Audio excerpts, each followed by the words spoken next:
Welcome, everyone. So excited to have you on our next installation of our coffee break webinar on savvy surveys, strategies for driving insights.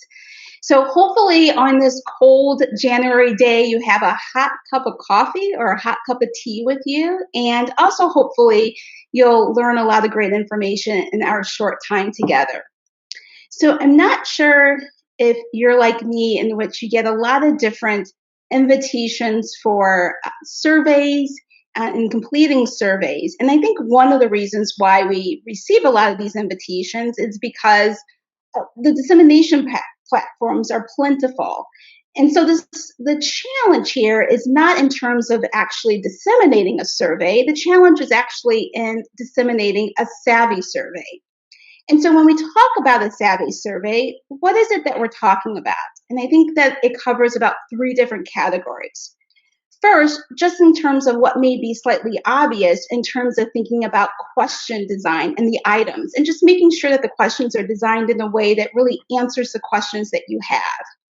And a related point is in thinking about the survey in terms of thinking about how it's analyzed and will be interpreted and used. And then also during the survey components on development in thinking about dissemination efforts. Now, admittedly, these are presented as like three very distinct concepts, but there is some overlap between them. But I think just having these as categories is quite useful.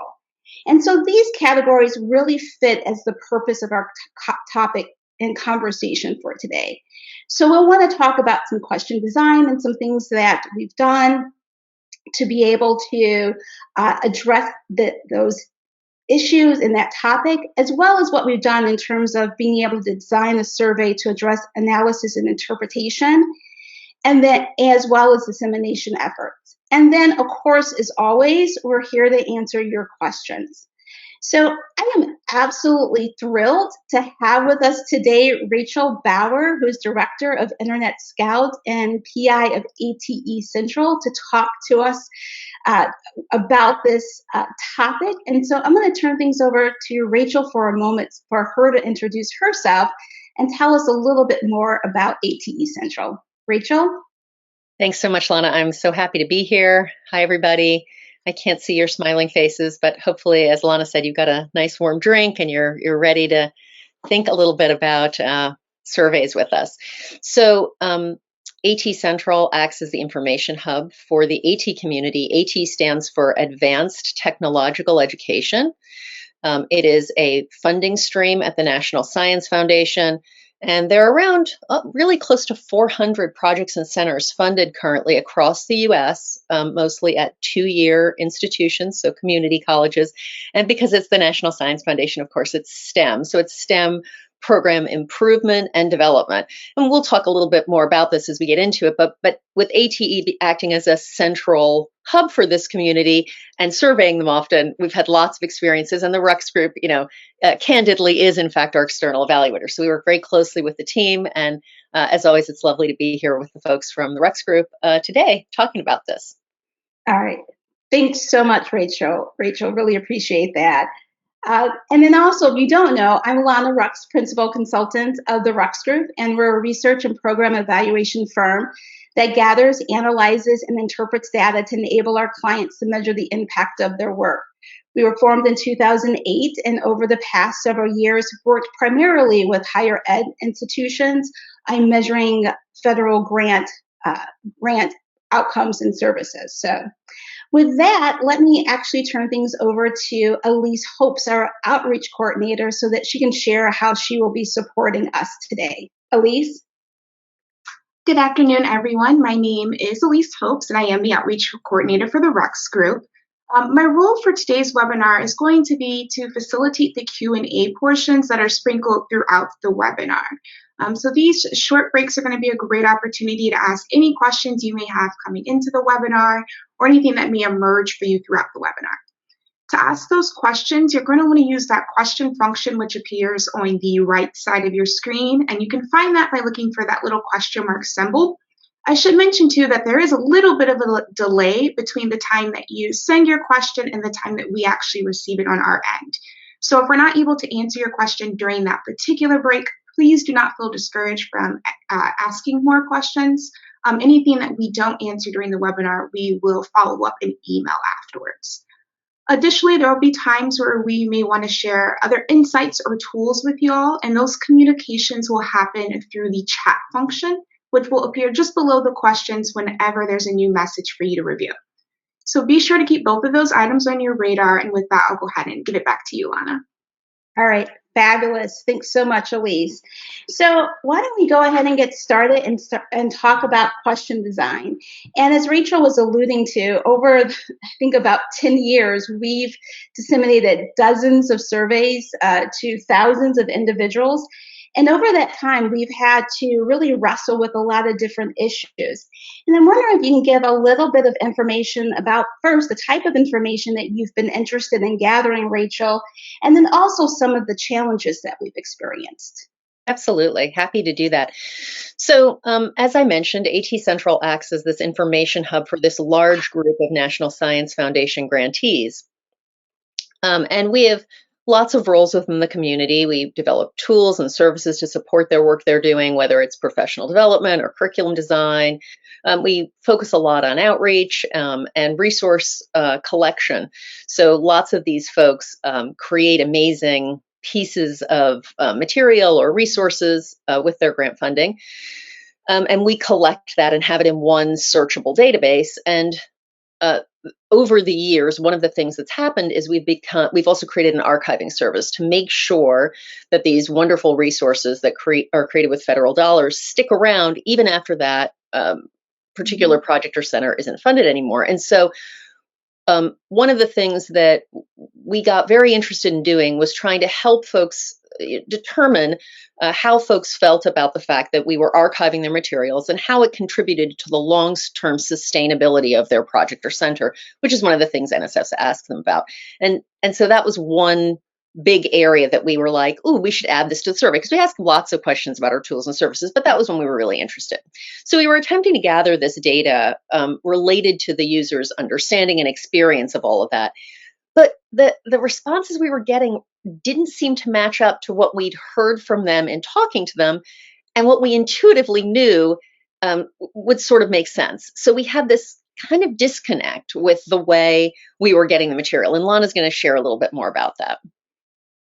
Yeah, absolutely. So just to build on what Rachel was sharing, when originally adding in the question about archiving and sustainability, we included this question, which was worded around ATE Central's archiving service plays a significant role in my project center and sustainability strategy. And the responses, these were the responses, and about 45% of individuals agreed with that. But given this context and given the fact that projects were required to actually archive, we were a little bit confused about what neither agree or disagree meant. And also to what Rachel was sharing too, that we knew just from comments with some qualitative data that we gathered through interviews and focus groups, as well as just some open-ended comments infused throughout the survey, that there may have been some confusion about where should they answer if they weren't using that particular resource quite yet. So we rephrased that question. And in rephrasing the question, there were a couple of things that we made modifications on. And the first part was in regards to focusing in on ATE Central's role of supporting the project or center in archiving. And the other piece in terms of how we phrased this question is we disentangled archiving and sustainability, so that archiving that they were familiar with, but for the purpose of sustainability. And then the other piece too is that we changed the option items as well. So they were on different degrees of agree, and then there was a direct do not agree, but then also we had two different levels of not applicable. One level of not applicable was just, it doesn't apply to my work at all, or it applies, I just haven't used it. So in using this reframe, what happened was, if you look at the responses, the number of people, the percentage of people who responded agreement was fairly consistent. So that wasn't really the motivation really wasn't around trying to change if there were more people who are agreeing or not agreeing. However, what was clearer was that we had a better understanding of those individuals who did not agree. And so by rephrasing that item, it just helped to illuminate certain pieces in terms of what was being learned and what was being gleaned. And so that's one of the take home messages in regards to how to think about question item design. Right, So with particularly that, because, Lana, I was going to ahead. say too, I think one thing that's really interesting here is that when people are new to the community, when they've just gotten funded, they're often taking the survey, they're being good, they've taken this survey they've been asked to take, but they haven't started thinking about archiving yet. They've literally been funded maybe a month and a half or maybe less than a year. And so that piece of it applying to their work, but they don't use it, makes so much sense now. You think, oh, obviously, they wouldn't be thinking about archiving yet. They're completely new. And I suspect if we looked at that data, that's what would show up there. And what's interesting about the point that you just raised is, again, this was over multiple, years of dissemination. One of the pieces that we've learned to ask is, what year are you in your project? What year are you in the community? To be able, again, to parse that out. That piece of information. So as there's a lot that you can kind of figure out before you disseminate the survey, but sometimes it's that continuous improvement, that iterative process. And the lengthy we have a lot of conversations on the data when they come in to figure out how to interpret it and to figure out, well, how do we get better at asking the questions that we really want answers to? Good points. All right, well, I will pause there and see if there are any questions, Elise. Yes, there is a question. It looks like you noticed a problem over time in the question. Is there a way that you can catch this sooner? Yeah, I think, and it's interesting that you asked that question, because we kind of, that just kind of raised one of those points about there are some things that you can do beforehand. I think definitely we've done usability testing and getting feedback before we've disseminated surveys. And that has been able, I think, from us to be able to catch a lot in terms of phrasing, how to rephrase, and things of that nature. But even with that, sometimes once it's actually disseminated and you're getting feedback, you realize, oh, we need to tweak this. So I think usability testing is something that you can do beforehand. And then I think just having that consciousness of really analyzing and having conversations about the data on the back end, I think is helpful too. I don't know, Rachel, do you have other thoughts on that? Yeah, I mean, I think this was a really unusual one for us. And it was really funny. Like, we kept struggling with it. And when we finally figured out what was going on, it was because we just kept getting data back that was confusing. And as Lana said, it's not that we wanted to change it in some way. We just knew we aren't figuring out why this just doesn't make sense to us. So I think sometimes you can catch things, and sometimes it is just through the repetition of realizing there's something a little bit off. It takes that repetition to kind of let you know. Yeah, and I think that's a really good point, Rachel, that this one was a little unusual, because I think a lot that we're able to catch from pre-testing and pilot testing, but sometimes, we don't catch everything. Yep. So, all right, great. Well, I'm going to keep going, but make sure they continue to use the question item in case you have additional questions. And so the next topic that we wanted to kind of touch on are those questions in regards to analysis and interpretation, or those issues around analysis and interpretation. And we've talked already about direct design considerations, but can you talk a little bit about how design considerations kind of impact on analysis and interpretation? I think that's sometimes something that people think about after they're receiving the data, as opposed to when they're designing that data. And so can you give some insights and some perspective on that, and how that's impacted on the ATE Central Survey? So this gets into, and Lana's going to unpack all of this as we go along, but this gets into something we were just talking about, consistency versus adapting, right? That issue of, you've got a survey that's running over time. You want some of the questions to stay the same, and yet you need to adapt, i.e. COVID. We wanted to ask questions about, how people were faring during COVID. We hope we will not be asking those questions anymore and sometime in the future. But, we want, so are there new pieces of the program or new things you need to ask about, or, and how do you keep the data consistent? Creating a context for understanding the things you're finding, like satisfaction levels. When we're getting 70%, is that good, or is it sort of a C and I'm average? Like, what does it mean? Trying to figure that out. Another piece that we really struggled with, and the Rux group was able to help us with. And then I think context in a different way, which is sort of trying to figure out how you can utilize something like a survey to not only get data back, but maybe to also use it for other things. And we were able to use it to help people learn more about the services that we actually offer. So Lana's going to give us some more in depth, but that's sort of the broad brush of these three sort of areas that we wanted to talk about. Yeah, very great overview. So I'll just dig deeper in what Rachel was sharing. So the first piece is this question about consistency and adaptation. This comes up a lot, particularly if you're talking about a program or initiative that's been around for a while. So our approach to this, so there's certain items that serve as anchors. And here an example of some of those, that they just serve as anchors, and after repeated survey dissemination, we don't tweak with these too much. They may change in terms of some of the services and products that are actually being offered, but in terms of the way that they're asked, we're extremely reluctant to make those types of modifications. And there's certain items that fall into that category. However, there are sometimes topics that we want to add in, so things around needs, and so we'll make sure to add those questions in. And then, as Rachel was alluding to as well, is that we,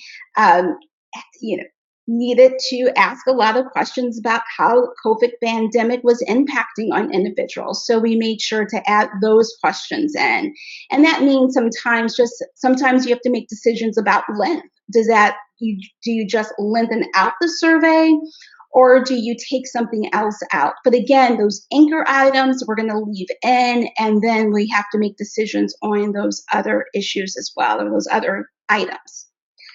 Then in regards to satisfaction, this was a real challenge, and a good challenge for ATE Central was they very often had very high satisfaction rates, and it was very challenging in terms of trying to figure out, how do you interpret this? What's good?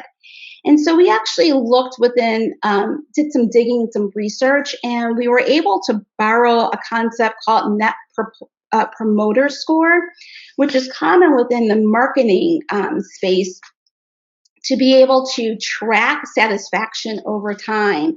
And at a very simple level, what Net Promoter Score does is it basically quantifies satisfaction by characterizing individuals either as promoters or detractors, and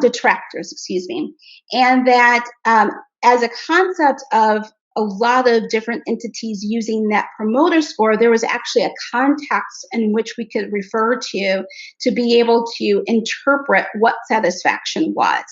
And so using that, we knew for the type of entity that aligned with what ATE Central was, that excellence was really around 55 or higher, and then exceptional was 70 or higher. And so when you look at it from that standpoint, it really helped to be able to put, again, into context what these scores are, and to be able to bound out like how high should actually be. And then the other point that Rachel was mentioning too, we already kind of brought this survey up, was this idea of having these links to be able to help inform individuals as they were going through the survey about different products or services. If they weren't familiar with something, they could click on that link and get more information. And what became really useful about that was that we added in question items about Did you know in terms of so we had the services that were highlighted, but then we also asked questions in regards to, did you know about this service or resource beforehand, or you didn't know? And what was really useful about that information is, again, we could start to disentangle people who are just non-users and forgetters, and understanding how often forgetting actually occurred. So that really helped in terms of thinking about how we designed the question in terms of being able to complete analysis and interpretation. I don't know, Rachel, do you have any additional thoughts or comments on that? Well, I think one of the things that was funny is I think as we've added this in the open-ended comments that people can put, we've started getting more people saying, "Oh, I didn't realize, I forgot about some of these services. I need to go to AT Central more often." And I think this in particular helped with people remembering, "Oh, wow, that's right. They have an outreach kit. I forgot about that. I should go check it out." So it's just been a terrific way to, hear how many people are using it and get our impact data, but also utilize the survey in terms of just, helping people remember that we have a bunch of services they may not have taken advantage of. Right. Absolutely. Absolutely. So let me pause there and see if there are any other questions.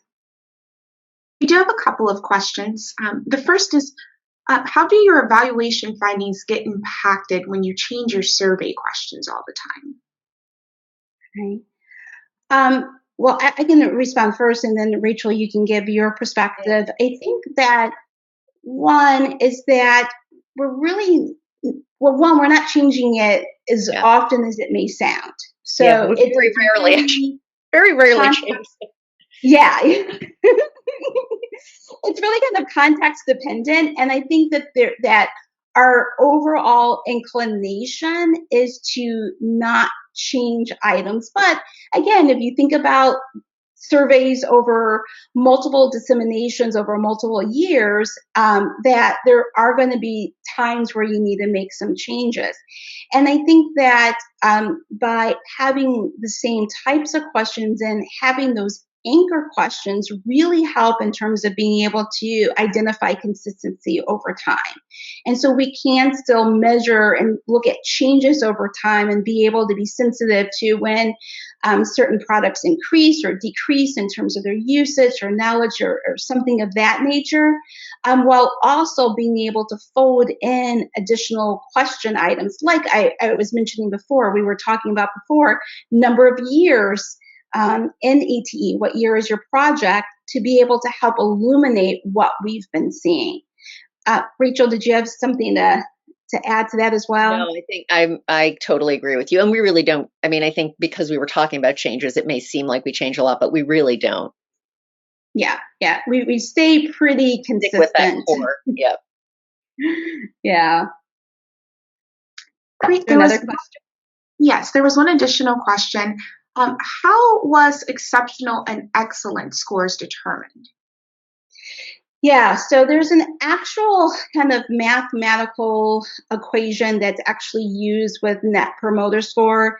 That technically with Net Promoter Score, you would use it on a 10-point scale, and the top two, the percentages that respond at the top two levels, like of 9 and 10, that serves as the kind of first number, and then you subtract those who are detractors. And those are individuals who would respond at 6 or below. And the question items that we have, we use a 5-point scale. So we kind of converted that to kind of a 10-point scale. And so the individuals who respond to the highest level that's used as the first number. And then those who say they disagree, that's used as the second number. And that's how we're able to kind of convert Net Promoter Score to this particular context. But that's the technical way in terms of how to do that calculation. And we can pull some resources together and make sure that that's available to individuals to learn a little bit more about Net Promoter Score. But I think what's really useful about that is that it's there's a literature around it to be able to be able to understand what the context is. And I think that's always a real challenge, is like, how do you interpret it? What's good, and trying to make that type of understanding. Okay. All right. Well, we will go on to the next portion here. And this is in regards to talking about dissemination efforts. And I should say, again, thank you so much for those questions, and continue to ask those and post those questions in the question window. But right now, in kind of the last few minutes that we have, let's spend a little bit of time on a really important topic. You spend a lot of time getting a survey together, you send it out, and you would like people to be able to respond to it. And I'm wondering, Rachel, if you can talk to a little bit from your perspective about the kind of the importance of the response rate, or kind of some issues or kind of thoughts about dissemination, and then as well as just some of those challenges, particularly around the response rate, and just making sure that the response rate is high. Absolutely. Well, I think one of the things that, I think survey fatigue is just a general problem. I think it's actually might be worse in the AT community, because there's so many folks within ATE who are sort of all surveying each other. We work together a lot. There are some of the projects are actual research projects, so they're doing research on ATE specifically. And then many of the other projects are trying to get feedback from the community as well as from their larger audience. They may be working in nanotechnology, so they may be working specifically with professionals in that area, but they'll also turn back to ATE for things. So there are a massive number of surveys that go out. And, I think just trying to get people to feel like, oh, you should respond to mine. Really, it's really important. By the seventh one that year, they're like, oh my goodness, really? And you obviously you want to get as many people as you can, or you want to get the high enough level to make it feel, and I'm sure, Lana, you've told me this before, there's some percentage that you want to get, to make it feel like you've gotten enough answers that the data is meaningful. Yeah, and well, I was going to add in just real quickly to that thought, and I can go through some other items too, is that I think that response rate also depends on who's actually in your call deck, who you're sending it out to. More engaged individuals will be more likely to respond than people who aren't. And just because you send it out to a large number of individuals and you calculate your response rate, some of those just may not have necessarily responded because they may have just touched your organization for a real brief moment. Absolutely. So definitely the case for us. Context for what that response rate is. But with that said, what are some of the things that we've done to try to increase the response rate? Well, one, we make sure that an email is coming first, an introductory email is coming from a credible source. And so usually Rachel will send out an email beforehand, letting individuals know that a survey is coming. And I should also say to that point as well, is that the survey, where actually, because of the platform that we use, we can change who is the sender of the survey. And so that could be an option depending on what platform that you're using. Another piece is that we make sure to include items that are meaningful to responders in the survey. And towards that end, we allow people to preview the survey as well. I know sometimes there are some items that you can't allow people to preview because it kind of sets out the branching. But to the extent that you can, allowing people to see that and knowing what information that is going to be asked of them is really helpful. And then the other piece that we do is that we really think about the subject line, which sometimes can be given an afterthought, but we really think about that in the design phase. So it's something that we're thinking about throughout the process, is what's going to be catchy. And we've tried lots of different things to see what would work. So I will pause there just real quickly to see if there's one quick question that we may be able to answer. We do have a quick question we can go to. What value do incentives offer in trying to increase response rates? Well, I think just like kind of I personally kind of shy away from incentives for a host of reasons. And I think one is because incentives is only an incentive is if it actually increases the likelihood of completing the survey. And just because you call it an incentive doesn't mean it necessarily is.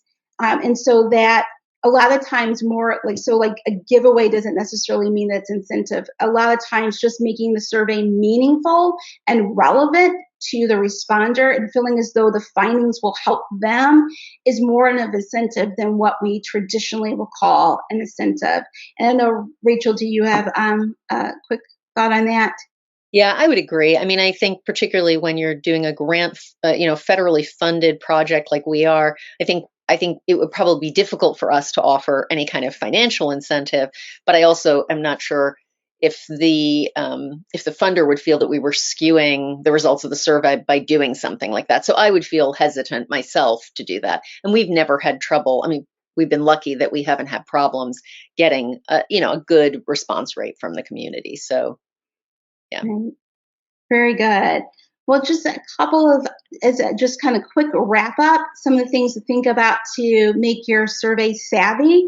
Think about asking the right questions the right way. Also consider how the results will be understood, and then infuse elements in the survey to help reach the individuals that you want to make sure that you're reaching. So with that, just keep in mind that our next webinar is on April 14th when we'll talk about developmental evaluation.